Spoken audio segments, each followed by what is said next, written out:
Hey, it's Kelly Dixon with Breaking Bad Insider Podcast. We're here talking about episode 407. Here with co-executive producer Melissa Bernstein.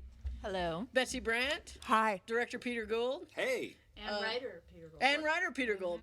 Executive producer Vince Gilligan. Hello. Dean Norris. Hello.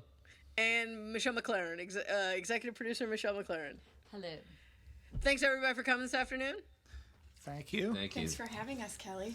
Okay, so I just want to go into, obviously, this big scene with the car, but the stories that I heard were that, yes, you had a real car, but what was done to that car before you were shooting the donuts and then after when you had to blow the car up?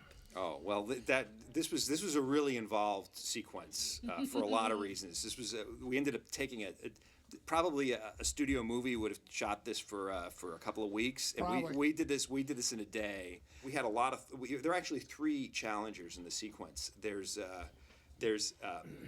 one which is more or less was a Hulk that I guess was bought and painted to look like the other two, and that was the one that we blew up, and that was the only one that we could have fire anywhere near. Can I tell you, it was not a Hulk. They brought they bought a brand new Challenger because they could not find a water damaged one. Usually, when you blow up a car in a movie, it's usually a water damaged car.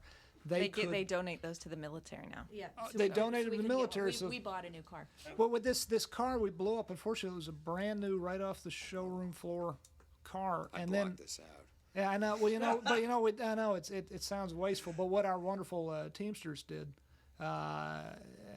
they took everything saleable out of the car and they turned it into a shell. Mm-hmm. But they took out the engine, took out the transmission, took out anything and sold all those sold all that So we got stuff some to money defray back. the cost. And then what they blew up indeed was it took out the gas, obviously took out the gas tank and all that, and blew up essentially a shell. Peter said you had 3 cars, so did you have to buy 3 cars? We also rented cars. Oh, I see. Yeah, Okay.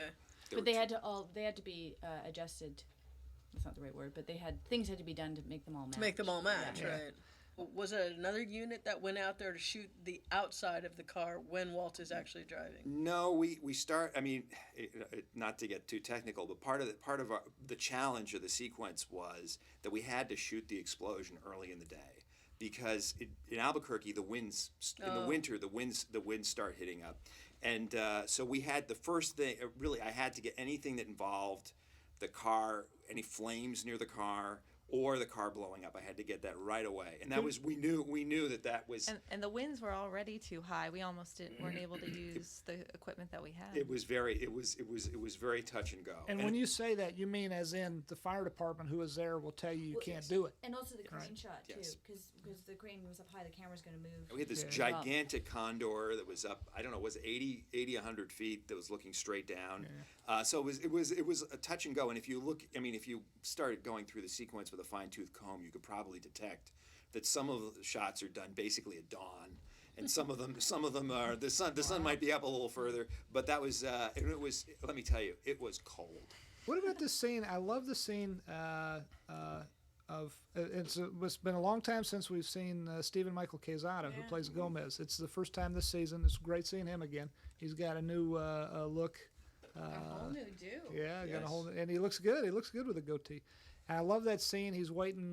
Dean had some fun with that line, too, yeah. if I remember correctly. But that's a very touching scene. I like that.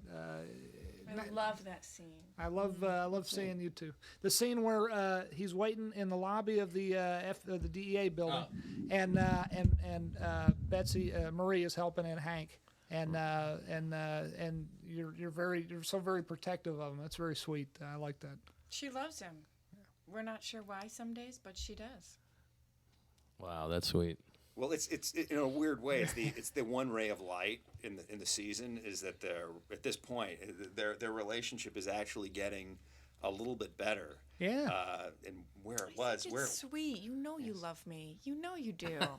It's one of those things where he can I just show saw- I you his just saw demons this. because he loves you so much. Right.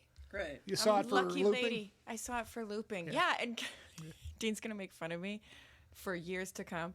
But yeah, when I was looping, I started to tear up a little. I thought it was a really, really sweet moment between the two. It is. It is sweet. Go Peter. Because He wrote it and then he made it come to fruition. Because I mean, Dean's there too, but what did you have to loop? The part where you whisper in his ear? yeah. Yeah, because Which I, by the way, hope is still a whisper because I think she wants no one to know that he's not really back on his game yet. You know. How did you do it? Can you do it for us here? good luck. Is it sort of like that? Good luck. There you go. Good luck. Asshole. No, I say that when I'm walking away. Right. We digi that in too. That's easy because it's your back's to camera. And I'm so like we this. can- I'm like. No, it was really, really That's a sweet sweet because she moment, yeah. really wants it to Yeah. go well for him. You know, not just to get him out of the house, just because you know she knows it's Mainly important. though, get him out now. That's she knows it's so important to Yeah. him. And It's a big part of who he It is. leads to a phenomenal scene. I mean, I love yeah. the way Yeah, you lay let's that hear out. it. the way that Yeah. that was even just written out and stuff, Peter, and it's just so much fun to see Hank back on it and just all excited and I can't wait you to know, see that. yeah, it's really and it's so funny because you have to watch and listen closely because he just makes all these deductions and it's just masterful. Both of you did such a masterful job.